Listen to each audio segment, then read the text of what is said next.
నమస్తే welcome to Dootha media ఆలయ విశిష్టత. దక్షిణ భారతంలో సుబ్రహ్మణ్యుడికి ఎన్నో ఆలయాలున్నాయి. ప్రత్యేకించి ఒక ఆలయంలో సంతానం లేని దంపతులు ఒక రాత్రి నిద్రిస్తే తప్పకుండా సంతానం కలుగుతుందని విశ్వాసం. మరి ఇంతటి మహిమాన్విత క్షేత్రం ఎక్కడ ఉంది? ఆ క్షేత్ర విశేషాలేంటో తెలుసుకుందాం.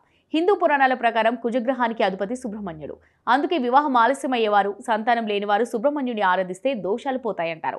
అలాంటి ఓ పుణ్యక్షేత్రమే కృష్ణానది తీరంలో వెలిసిన మహిమాన్విత క్షేత్రం మోపిదేవి సుబ్రహ్మణ్య స్వామి పుణ్యక్షేత్రం.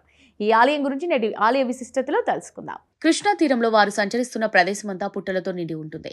అందులో ఒక పుట్ట నుంచి దివ్య తేజస్సు రావడం గమనించి ఇదే సుబ్రహ్మణ్యుడి క్షేత్రమని అగస్త్యుడు తన శిష్యులతో చెబుతాడు.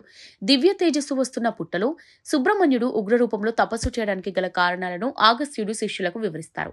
ఒకసారి పరమశివుడి దర్శనం కోసం అగస్త్య, సనత్ కుమార, సనత్సు దేవర్షులు మొదలైన వారు కైలాసం చేరుకున్నారు.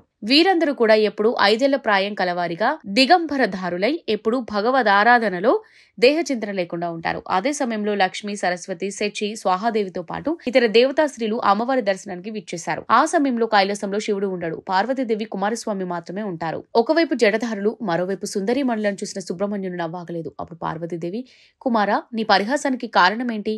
ఈ జడధారులు నీ తండ్రిలా లేరా? ఆ దేవతా స్త్రీలు నావలే లేరా అని అడిగిందట. అప్పుడు కుమారస్వామి తన ప్రవర్తనకు పశ్చాత్తాపం చెంది పార్వతీదేవి వారిస్తున్న వినకుండా తపస్సు చేసుకోవడానికి భూలోకానికి వచ్చి కృష్ణా తీరంలో సర్పరూపంలో పుట్టలో ఉండి తపస్సు ప్రారంభించాడు. సుబ్రహ్మణ్యుడు సర్పరూపంలో తపస్సు చేస్తున్నది ఈ ప్రాంతమని అగస్త్యుడు తన శిష్యులకు చెబుతాడు. అనంతరం అగస్త్యుడు దివ్య తేజస్సు వెలువడే ఆ పుట్టపై శివలింగాన్ని ప్రతిష్ఠించాడు.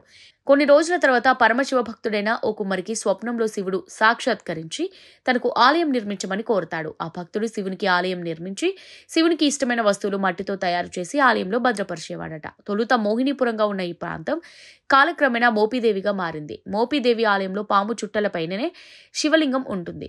పానవట్టం కింద ఉండే రంధ్రంలోనే అభిషేకం, అర్చన సమయంలో పాలు పోస్తారు.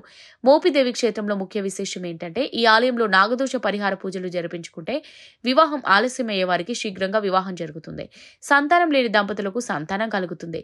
నాగదోషంతో రకరకాల సమస్యలు ఉన్నవారు నమ్మకం, విశ్వాసంతో మోపిదేవి ఆలయంలో పూజలు జరిపించుకుంటే దోష పరిహారం అవుతుందని నమ్మకం. ఇది వాటి ఆలయ విశిష్టత. Keep watching Dootha media.